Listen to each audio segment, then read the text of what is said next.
বর্তমান সমসাময়িক বিষয় নিয়ে আজকে ইসলামী ছাত্র শিবিরের আহ্বানে এই সংবাদ সম্মেলনে যারা উপস্থিত হয়েছেন তাদের সকলকে আন্তরিক ধন্যবাদ জানাচ্ছি। দুঃখ প্রকাশ করছি আমাদের নামাজের কারণে অনেক ভাইয়েরা আসতে দেরি করেছেন, বিশেষ করে আমরাও নামাজ পড়ে আসতে একটু দেরি হয়ে গেছে, এই কারণে আপনাদের কাছে ক্ষমা প্রার্থনা করছি। বন্ধুগণ, এ পর্যায়ে সংবাদ সম্মেলনে বর্তমান সমসাময়িক বিষয় নিয়ে আপনাদের সামনে কথা বলার জন্য অনুরোধ জানাচ্ছি বাংলাদেশ ইসলামী ছাত্র শিবিরের মোহতারাম কেন্দ্রীয় সভাপতি বক্তব্য রাখছেন জাহিদুল ইসলাম।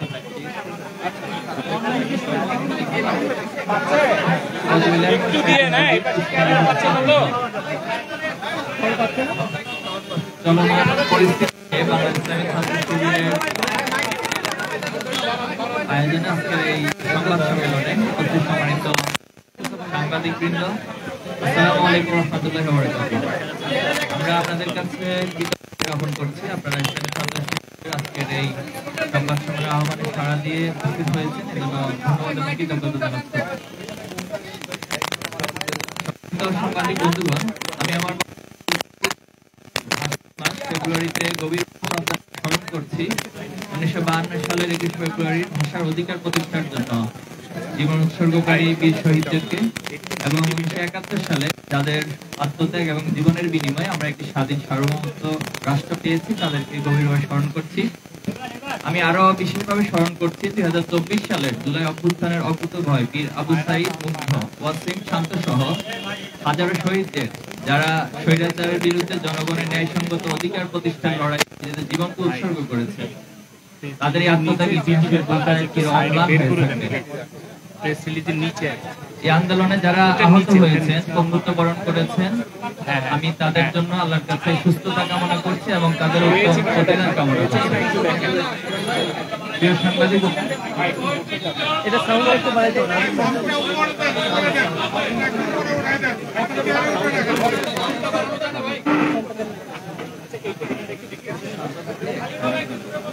হ্যালো, হ্যাঁ ঠিক আছে ভাই বলেন। প্রিয় সাংবাদিক বন্ধুগণ, সম্প্রতি ঘটে যাওয়া কিছু অনাকাঙ্ক্ষিত ও গুরুত্বপূর্ণ বিষয় নিয়ে আমরা আপনাদের সামনে উপস্থিত হয়েছি। আপনারা জানেন, ঐতিহাসিক জুলাই অভ্যুত্থানের মধ্য দিয়ে স্বৈরাচার শেখ হাসিনা সরকারের পতন হলেও নেতিবাচক রাজনীতির চর্চার অবসান এখনো ঘটেনি। দুঃখজনক হলেও আবারও কিছু ছাত্র সংগঠন সেই ফ্যাসিবাদী ছাত্র রাজনীতির সংস্কৃতির অবতারণা করছে, যা জুলাই গণ অভ্যুত্থানের স্পিরিটের সম্পূর্ণ পরিপন্থী। প্রিয় সাংবাদিক বন্ধুগণ, সহস্রাধিক শহীদের জীবন এবং অগণিত আহত ও পঙ্গুত্ব বরণকারীদের ত্যাগের বিনিময়ে অর্জিত সম্প্রীতি ও একতার বাংলাদেশে মানবিকতা, মূল্যবোধ, নাগরিক অধিকার, সুস্থ সংস্কৃতি, সন্ত্রাসমুক্ত ন্যায় ও ইনসাফ ভিত্তিক সমাজ প্রতিষ্ঠা, দখলদারি, ট্যাগিং ও দোষ চাপিয়ে দেওয়ার হীন সংস্কৃতি চালু রাখার ফলশ্রুতিতে শিক্ষার্থীদের মধ্যে ছাত্র রাজনীতি নিয়ে বিমুখতা তৈরি হয়েছে এবং যা শিক্ষার পরিবেশকে বিনষ্ট করছে। নিষিদ্ধ ছাত্রলীগ বাংলাদেশ থেকে বিতাড়িত হলেও দুর্ভাগ্যজনকভাবে আমাদের বন্ধুপ্রতিম ছাত্র সংগঠন, ছাত্র দল তাদের পথ অনুসরণ করতে দেখা যাচ্ছে। ক্যাম্পাসে সকল ছাত্র রাজনৈতিক ও সামাজিক সংগঠন সমূহের মধ্যে পারস্পরিক শ্রদ্ধাবোধ, সহযোগিতা ও সহাবস্থান নিশ্চিত করে শিক্ষার সুষ্ঠু পরিবেশ বজায় রাখা সকলের দায়িত্ব। কিন্তু আমরা লক্ষ্য করছি বিভিন্ন ক্যাম্পাসে ছাত্রদল, ছাত্র শিবির সহ সংগঠনকে অন্যায়ভাবে দমনের চেষ্টা করছে। শুধু তাই নয়, নিজেরা সন্ত্রাসী কায়দায় শিক্ষার্থীদের হামলা করে তার দায় উদ্দেশ্য প্রণোদিতভাবে ছাত্র শিবিরের উপর চাপিয়ে দিচ্ছে, যার প্রবক্তা ছিল নিষিদ্ধ ছাত্র সংগঠন ছাত্রলীগ। স্বৈরাচারী গণহত্যাকারী শেখ হাসিনা মুক্ত বাংলাদেশে ফ্যাসিবাদের টুলস গুলো কিছু ছাত্র সংগঠন ঘোষণা দিয়ে গ্রহণ করেছে। আপনারা দেখেছেন, তারা ফেসবুকে স্ট্যাটাস দিয়ে শিবির কোপানো জায়েজ আগেও ছিল এবং ভবিষ্যতেও থাকবে এমন বিভৎস এবং হীন ঘোষণা দিচ্ছে। আমরা নোয়াখালীতে এমন একজনের বিরুদ্ধে মামলা করেছি। আমরা আশা করব সরকার তাদের বিরুদ্ধে যথাযথ ব্যবস্থা গ্রহণ করবে। শুধু তাই নয়, কুয়েটের ঘটনাকে কেন্দ্র করে ছাত্র শিবিরের সম্পৃক্ততার মিথ্যা বক্তব্য দিয়ে দেশের বিভিন্ন জায়গায় বিক্ষোভ করা হয়েছে। খুলনার শিববাড়িতে তাদের মিছিল থেকে একটা শিবির দর দইরা দইরা জবাই কর স্লোগান দেওয়া হয়। এমন ভয়ঙ্কর হিংস্র স্লোগান আমরা ছাত্রলীগের মুখে ইতিপূর্বে শুনেছিলাম। কিন্তু ছাত্র দলের মধ্যে নিষিদ্ধ ছাত্রলীগের প্রতিচ্ছবি ফুটে উঠবে তা আমরা কোনোভাবেই কামনা করি না। সারা দেশে শত শত জায়গায় চাঁদাবাজি, দখলদারি দেখে বোঝার উপায় নেই যে দেশের কোনো পরিবর্তন হয়েছে। অপরাধীদের হাত বদল হয়েছে ঠিকই, কিন্তু অপরাধ আগের মতোই চলছে। গত 4 ফেব্রুয়ারি যশোরের চাঁচড়ায় চাঁদা না দেওয়ার সম্রাট নামের এক মাছ ব্যবসায়ীর চোখ উপড়ে ফেলে ছাত্রদল নামের কিছু সন্ত্রাসী গতকাল গাজীপুর মাইকে ঘোষণা দিয়ে প্রকাশ্য দিবালোকে চাঁদা আদায় করার ঘটনা আপনারা দেখেছেন। প্রতিদিন এমন অসংখ্য ঘটনা গণমাধ্যমে প্রকাশ হচ্ছে। সম্মানিত উপস্থিতি, সম্প্রতি কুয়েট এমসি কলেজ এবং 20 ফেব্রুয়ারি তামিরুল মিল্লাত কামিল মাদ্রাসা যে হামলার ঘটনা সংঘটিত হয়েছে তা একটি ছাত্র সংগঠনের নব্য পেশিবাদ হয়ে ওঠার ধারাবাহিকতারই অংশ বলে আমরা মনে করছি। খুলনা প্রকৌশল ও প্রযুক্তি বিশ্ববিদ্যালয়ের সাধারণ ছাত্রদের উপর ছাত্রদল যুবদলের বহিরাগত সন্ত্রাসীদের নিয়ে প্রকাশ্য দিবালোকে পরিকল্পিতভাবে সশস্ত্র হামলা পরিচালনা করে, যেখানে অর্ধশতাধিক শিক্ষার্থী মারাত্মকভাবে আহত হয়। কিন্তু ছাত্রদল তাদের উচ্ছৃঙ্খল কর্মীদের বিরুদ্ধে ব্যবস্থা না নিয়ে উল্টো সেই সন্ত্রাসী কর্মকাণ্ডের দায় ছাত্র শিবিরের উপর চাপিয়ে দেয়। শুধু তাই নয়, প্রকাশ্য সংবাদ সম্মেলনে ছাত্রদল সভাপতি রাকিবুল ইসলাম রাকিব শিবিরের উপর দায় দিয়ে দেওয়ার মতো নির্দেশনা প্রদান করে, যার মাধ্যমে দেশবাসীর কাছে তাদের ঘৃণ্য পরিকল্পনা স্পষ্ট হয়ে যায়। একদিকে ছাত্র শিবিরের দায় চাপিয়ে দেওয়ার প্রকৃত ঘটনা আড়াল করতে চেষ্টা করে, অন্যদিকে যুবদল তাদের চিহ্নিত সন্ত্রাসীকে বহিষ্কার করার মাধ্যমে নিজের সাংগঠনিক সংশ্লিষ্টতা প্রমাণ করে। এই ঘটনায় দেশব্যাপী সমালোচনা ঝড় উঠলে তা ধামাচাপা দেওয়ার জন্য সিলেটের এমসি কলেজে আঞ্জুমানে তালামিজে ইসলামীয় কর্মী মিজানুর রহমান রিয়াদের সাথে শিক্ষার্থীদের হাতাহাতির ঘটনায় 2 জন জাহিদুল ইসলাম। পরবর্তীতে কলেজের অধ্যক্ষের বক্তব্যের মাধ্যমে প্রকৃত ঘটনা প্রকাশ পেলে ছাত্র শিবির যে সেই ঘটনার সাথে জড়িত নয় তা প্রমাণিত হয়। কুয়েটে শিক্ষার্থীদের রক্তের দাগ শুকাতে না শুকাতেই গত 20 ফেব্রুয়ারি টঙ্গীতে তামিরুল মিল্লাত কামিল মাদ্রাসা শিক্ষার্থী এবং ছাত্র শিবিরের ওয়ার্ড সভাপতি ফজলে রাব্বি সিফাতকে হত্যার উদ্দেশ্যে ছাত্রদল সন্ত্রাসীরা কুপিয়ে জখম করে। শুধু তাই নয়, জোরপূর্বক নিজেদের পক্ষে স্বীকারোক্তি নিতে একাধিকবার ছাত্রদল কর্মীরা তাকে নির্যাতন করে। আসামিকে ছিনিয়ে নিয়ে ছাত্র শিবিরের বিরুদ্ধে বক্তব্য নিতে ছাত্রদল নেতাকর্মীরা থানার সামনে মব তৈরির চেষ্টা করে। আমরা এই ঘটনার সাথে জড়িত সকলকে গ্রেপ্তার ও দৃষ্টান্তমূলক শাস্তি নিশ্চিত করতে প্রশাসনের কাছে জোর দাবি জানাচ্ছি। পাশাপাশি হামলার সাথে জড়িতদের বিরুদ্ধে সাংগঠনিক ব্যবস্থা নিতে ছাত্রদলের প্রতি আহ্বান করছি। প্রিয় সাংবাদিক ভাইরা, অন্তর্বর্তী সরকার গঠনের 7 মাস অতিক্রান্ত হলেও এখনো দেশে আইন শৃঙ্খলা পরিস্থিতি স্বাভাবিক হয়নি। প্রশাসনিক দুর্বলতার সুযোগে এখনো দেশে নানা প্রান্তে অপরাধ সংগঠিত হচ্ছে।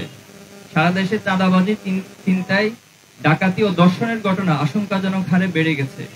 উদ্বেগের বিষয় হলো, গণমাধ্যমের রিপোর্ট অনুযায়ী দেশের 273টি কিশোর গ্যাং সক্রিয় রয়েছে, যারা দেশকে অস্থিতিশীল করতে নানা ষড়যন্ত্র করলেও তাদের আইনের আওতায় আনা হচ্ছে না।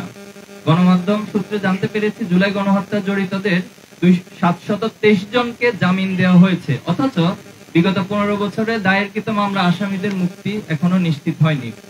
আমরা ঢাকা বিশ্ববিদ্যালয় শাখার প্রতিষ্ঠাকালীন সভাপতি এটিএম আজহারুল ইসলাম সহ সকল মাজলুমদের দ্রুত মুক্তির দাবি জানাচ্ছি। আপনারা জানেন, সম্প্রতি দেশে বিভিন্ন স্থানে ধর্ষণের ঘটনা ঘটছে।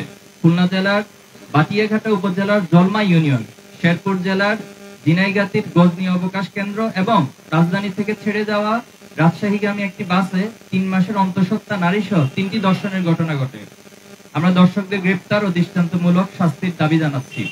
স্বরাষ্ট্র উপদেষ্টা ও প্রশাসনকে দেশের আইন শৃঙ্খলা পরিস্থিতি স্বাভাবিক করতে আরো সক্রিয় ভূমিকা পালন করার আহ্বান করছি, অথবা নিজেদের ব্যর্থতার দায় স্বীকার করে জাতির কাছে ক্ষমা চাওয়া অথবা পদত্যাগেরও আহ্বান করছি।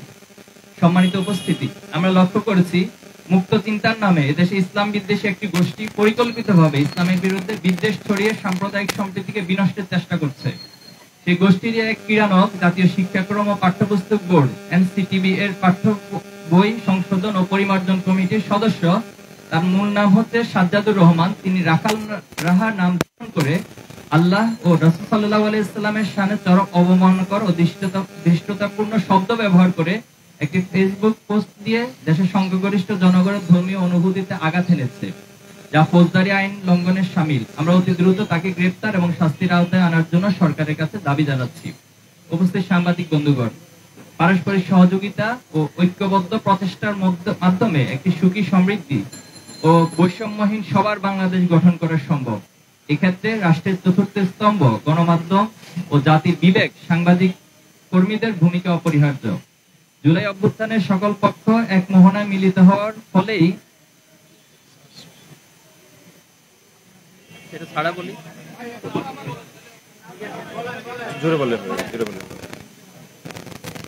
জুলাই অভ্যুত্থানের সকল পক্ষ এক মোহনায় মিলিত হওয়ার ফলেই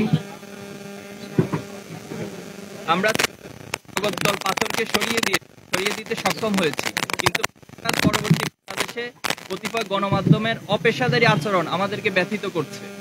কিছু কিছু সংবাদ আমাদের কাছে এক পেশে বলে প্রতীয়মান হয়েছে।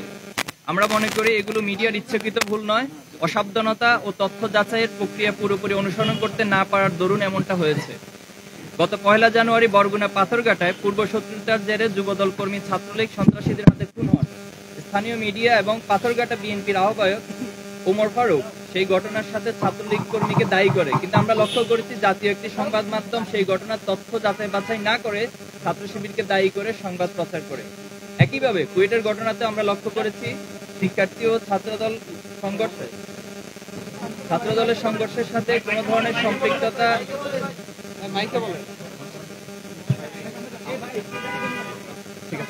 সম্পৃক্ততা না থাকলেও ছাত্র শিবিরকে দায়ী করে প্রতিবেদন প্রচার করা হয়।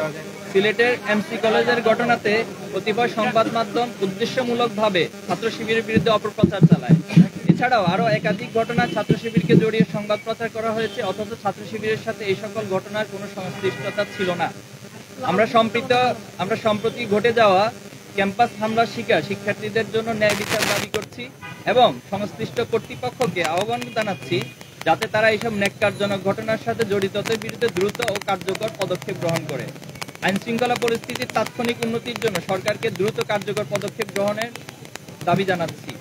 আমরা জোর দিয়ে বলছি, ধর্মীয় অবমাননা ও সাম্প্রদায়িক সহিংসতার জন্য দায়ী ব্যক্তিদের জবাবদিহিতা নিশ্চিত করতে হবে। পরিশেষে ছাত্রদল সহ সকল ছাত্র সংগঠনকে বিভাজন সৃষ্টিকারী দোষারোপ ও সহিংসতা পরিহার করে ছাত্রবান্ধব গঠনমূলক ও কল্যাণমুখী রাজনীতির দিকে আহ্বান জানাচ্ছি। আমরা উপস্থিত সকলকে পবিত্র মাহে রমজানের অগ্রিম শুভেচ্ছা জানাচ্ছি। পাশাপাশি সংবাদ সম্মেলনে উপস্থিত হওয়ার জন্য আপনাদেরকে আন্তরিক ধন্যবাদ এবং কৃতজ্ঞতা জানিয়ে আমার লিখিত বক্তব্য এখানেই সমাপ্ত করছি। সবাইকে ধন্যবাদ। পর্যায়ে যদি আপনাদের প্রশ্ন থাকে এটা কি হলো আমরা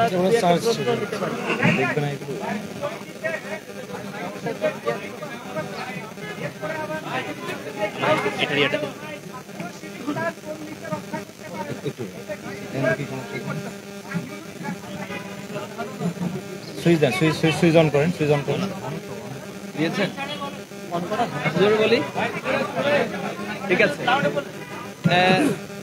টঙ্গীতে যে ঘটনা ঘটেছে সেখানে মূলত তার ক্লাসমেট ছিল এবং তাদের একটা গ্যাং ছিল, কিশোরদের একটা গ্যাং ছিল, প্রায় 6-7 জনের গ্রুপ, এবং তাদের মধ্য থেকে কয়েকজন ছাত্র দলের সাথে সম্পৃক্ত ছিল। মূলত তার বন্ধু তাকে মেসেজ দিয়েছে যে আসো আমরা একটু চা খাই, এই কথা বলে তাকে নিয়ে গিয়ে তাকে সেখানে বেদড়ক অর্থাৎ এখানে বাঁশপট্টি আছে তামিল মিল্লাত কামিল মাদ্রাসার গেটের ঠিক অপোজিটে, তো সেখানে তাকে অনেকক্ষণ মারধর করে এবং তাকে বিগত সময়ে যে কুয়েটের বিষয়ে ছাত্রদল বা এই সংক্রান্ত সে কেন পোস্ট দিয়েছে এই বিষয়গুলো প্রশ্ন করেছে এবং একটা পর্যায়ে তাকে ছুরিকাঘাত দিয়ে আহত করেছে, যেটা আমরা দেখেছি গণমাধ্যমে, সে রক্তাক্ত হয়েছে। পরবর্তী তার চিৎকার শুনে পার্শ্ববর্তী কিছু পথচারী তাকে সেখান থেকে উদ্ধার করে এবং তার সাথে সেখানে তার বন্ধু মামুন যে ছাত্রদল কর্মী, আমরা অনেকগুলো ডকুমেন্টস পেয়েছি এবং তাকেও ধরে রাখতে সক্ষম হয় এবং থানায় গিয়ে তার বিরুদ্ধে মামলা করা হয়। তো এটি মূলত সেখানকার ঘটনা ছিল।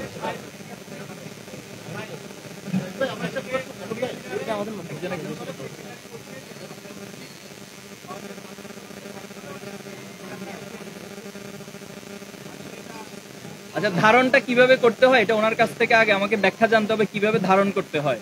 আমরা অসংখ্য কর্মসূচি পালন করেছি শুধু এবছর না, প্রত্যেক বছরই আমরা সেটা কর্মসূচি পালন করে থাকি এবং আমি আমার বক্তব্যের শুরুতে 52 শহীদদেরকে স্মরণ করে শুরু করেছি। এরপরে কিভাবে ধারণ করতে হয় এটা ওনার কাছ থেকে একটা লিখিত স্ক্রিপ্ট আমাকে দিবেন, আমরা সেভাবে করে ধারণ করার চেষ্টা করবো।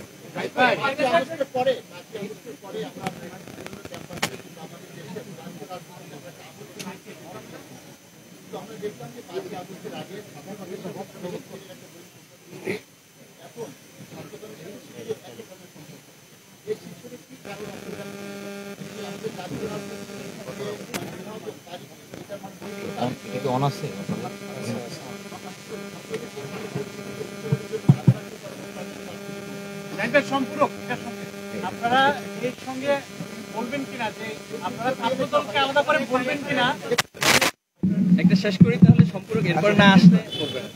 কি প্রথমত হচ্ছে জুলাই স্প্রিটে হলো ঐক্যবদ্ধ একটা সম্মিলিত প্রয়াসের যে চিন্তা চেতনা, তারই একটা বহিঃপ্রকাশ ছিল জুলাই অভ্যুত্থান। তো আমরা চেয়েছিলাম যে এরপরে আসলে সকলে ঐক্যবদ্ধভাবে কাজ করবে। আপনারা লক্ষ্য করেছেন জুলাই অভ্যুত্থানের পরবর্তী ছাত্র শিবির তার প্রত্যেকটা মুভগুলো ছাত্র বান্ধব এবং সেবামূলক কার্যক্রম নিয়ে অগ্রসর হচ্ছে। এবং সাধারণ শিক্ষার্থীদের সাইকোলজি বোঝার জন্য, তাদের পালস বোঝার জন্য আমরা প্রত্যেকটা ক্যাম্পাসে যাচ্ছি এবং সেখানে আস্ক শিবির, নো শিবির অথবা মিট দ্য বিলিয়ন্স, আমরা এর মধ্য দিয়ে শিক্ষার্থীদের পালসগুলো বোঝার চেষ্টা করছি এবং তারা যা চায় বাংলাদেশ ছাত্র রাজনীতির জন্য যে গুণগত পরিবর্তন হয় সেভাবে আমরা কাজ করে যাওয়ার জন্য চেষ্টা করছিলাম। কিন্তু আমাদের বন্ধু প্রতিম, তারা আমাদেরকে প্রতিপক্ষ শব্দ ব্যবহার করে, আমরা বন্ধু প্রতিম শব্দটি খুব সচেতনভাবে ব্যবহার করে বলছি। ওনারা এই একই কর্মসূচি না নিয়ে ওনারা হচ্ছে শোডাউন, আগের স্টাইলে মিছিল, মিটিং অথবা হল দখল, সিট দখল এই ধারার মধ্যে যাচ্ছিলেন। এই কারণে শিক্ষার্থীরা ওনাদেরকে অনেকটা প্রত্যাখ্যান করছে। এই কষ্টটা ওনারা শিক্ষার্থীদের উপর না উঠাতে পেরে অনেকটা আমাদের ছাত্র শিবিরের উপর সেই কষ্ট এবং ক্ষোভটা ওনারা উঠাতে গিয়ে মূলত এই বিরোধের জায়গাটা তৈরি হয়েছে। আমরা শুরু থেকে ওনাদের সাথে নয়াপল্টন অফিসে গিয়ে বসেছিলাম। তো এরপরে অনেকবার আমরা ওনাদেরকে ইনভাইট করেছি, আসুন আমরা একটু বসি, কিভাবে ছাত্র গুণগত পরিবর্তন আমরা করতে পারি, কিন্তু ওনারা আমাদের কোনো আহ্বানেই সাড়া দেন না। তো এই পরিস্থিতিতে আসলে দায়টা কাকে দিবেন এটা আপনারাই ঠিক করবেন। আপনার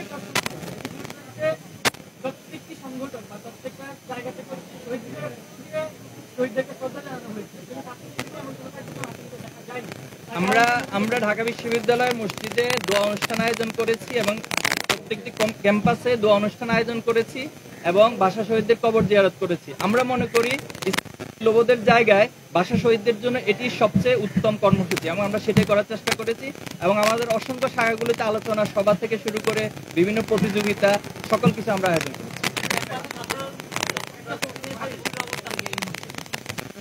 সেটা তো আমরা বারবারই বলে আসছি যে যেটা হবে সেবামূলক কর্মসূচি, যেটা হবে শিক্ষা বান্ধব এবং সেখানে ছাত্ররা ভবিষ্যৎ বাংলাদেশ কিভাবে পরিচালিত হবে, কিভাবে বাংলাদেশ পলিসি মেকিং করবে, সেই ডিবেট হবে, সেই পলিসি মেকিং এর জন্য তারা অংশগ্রহণ করবে।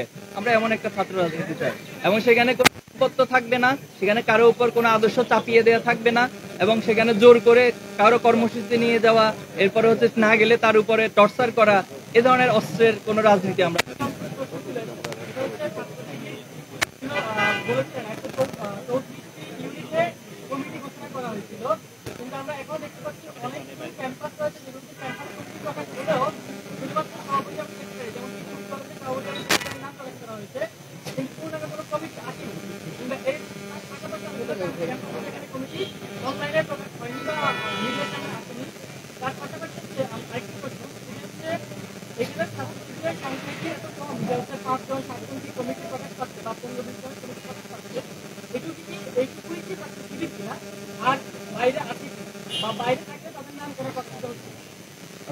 আমরা আমাদের সাংগঠনিক একটা সিস্টেম আছে, কর্মপদ্ধতি আছে, সংবিধান আছে, আমরা ঠিক সেভাবে করেই ছাত্র সংগঠন ছাত্র শিবির পরিচালিত হয়ে থাকে। তো গত বছর 24-এর 31শে ডিসেম্বর আমরা কেন্দ্রীয় সদস্য সম্মেলন করেছি। এরপরে 11 দিনের মাথায় আমরা 132টি শাখার সবগুলো আমরা শাখারই সেট আপ সম্পন্ন হয়েছি। এরপরে ধারাবাহিকভাবে শাখাগুলো তাদের ইন্টারনাল যে সেট আপগুলো রয়েছে সেটা করে থাকেন এবং সে আলোকে তারা তাদের কার্যক্রম পরিচালনা করে থাকেন। এখন প্রশ্ন হচ্ছে এই 6 মাসে অপরাপর যে সংগঠনগুলো রয়েছে তারা কতটি ক্যাম্পাসে কমিটি দিতে পেরেছে? তো তারাই যদি আবার যে অভিযোগগুলো করেন সেটা যদি আবার আপনারা আমাদের কাছে রিপ্লেস করেন তাহলে এই কম্পারিজন এটা তো ইনসাফ হলো না, এটা একটা বেইনসাফি প্রশ্ন হলো। জি, আপনার সংসদ নির্বাচনের বিষয়ে আপনার শিবিরকে আসলে জোরালোভাবে নামছে কিনা কি মনে হয়? এটা শেষ করি দিই। উনি ছাত্র সংসদ নিয়ে নির্বাচন করেছে। দেখুন, আমরা শুরু থেকে বলে আসছি, গণমাধ্যমে ইতিপূর্বে অনেকবার বলেছি যে ছাত্র সংসদ নির্বাচন এটি শিক্ষার্থীদের দাবি এবং দীর্ঘদিন এই ছাত্র সংসদ নির্বাচন না হওয়ার পিছনে মূলত ফ্যাসিবাদী রাজনীতিটা দায়ী ছিল। যেহেতু ফ্যাসিবাদের বিলোপ হয়েছে, এখন ছাত্র সংসদ নির্বাচনের মাধ্যমে ছাত্ররা, শিক্ষার্থীরা তাদের প্রকৃত প্রতিনিধি নির্বাচন করবেন, এটাই খুব স্বাভাবিক। কিন্তু আমরা দেখছি যে আমাদের বন্ধু প্রতিম সংগঠন তারাই নির্বাচন চায় না। কেন চায় না? তারা বলছে এখানে সংস্কার প্রয়োজন। এরপর হচ্ছে আমরা জাহাঙ্গীরনগর বিশ্ববিদ্যালয়ে দেখেছিলাম যে ওনারা একটা ডেটও ঘোষণা করছে সম্ভাব্য তফসিল ঘোষণার জন্য, কিন্তু পরবর্তীতে তিনি বললেন যে ছাত্র সংসদ নির্বাচন দিলে নাকি লাশ পড়বে। তাহলে এই প্রশ্ন কেন উত্থাপিত হচ্ছে? এটা আপনাদের উচিত সেখানকার বিসিকে জিজ্ঞেস করা, এবং কাদের কারণে লাশ পড়ার রাজনীতি আবার ফিরে আসার সম্ভাবনা তৈরি হচ্ছে তাদেরকে আপনারা মুখোমুখি করা দরকার।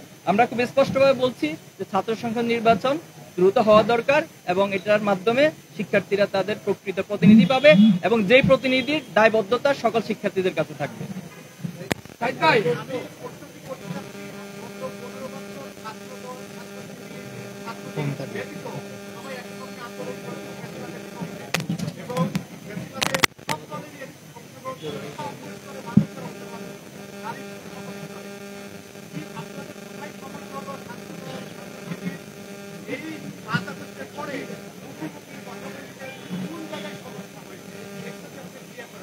এটা কোনো জায়গায় সমস্যা হয়নি, আমাদের জায়গা থেকে কোনো জায়গায় সমস্যা হয়নি।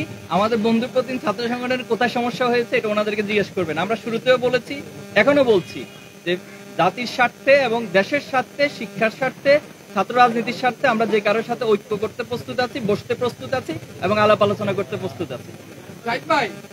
শিবিরের উপর দায় চেপে দাও, ছাত্র দলের সভাপতি বললো, শুধু আপনারা কি সংবাদ সম্মেলন করে এটা প্রতিবাদ জানিয়েছেন, নাকি আইনগত কোনো ব্যবস্থা গ্রহণ করছেন আপনারা? আমরা আপাতত প্রতিবাদ জানিয়েছি, এরপরে সাধারণ শিক্ষার্থীরাও প্রতিবাদ জানিয়েছে। এরপরে আপনারা যদি আমাদের কাছে এই দাবি তুলেন যে আইনগত ব্যবস্থা নিব কিনা, তাহলে এটা আমরা ইনশাল্লাহ ভেবে দেখব।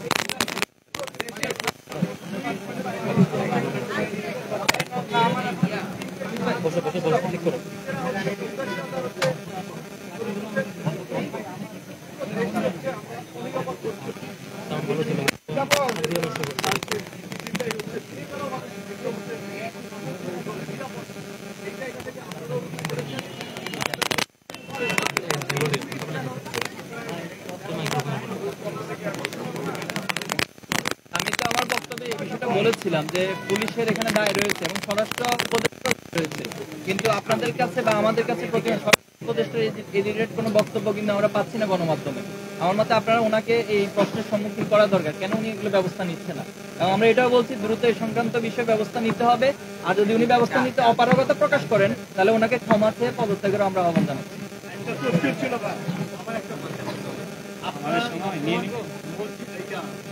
মন্দির ভাঙা হয়েছিল, তখন আপনারা পাহারা দিয়েছেন, এখন তো ধর্ষণ হচ্ছে, চিন্তাই হচ্ছে, এটার ক্ষেত্রে আপনারা কেন পাহারা দেখুন, আমরা এটা নিয়ে অলরেডি এক প্রতিবাদ কর্মসূচি পালন করেছি এবং আমরা সচেতনতা করার চেষ্টা করছি, এবং আজকে আমরা বিষয়টাকে অ্যাড্রেস করেছি। আমরা তাদের শেষ করে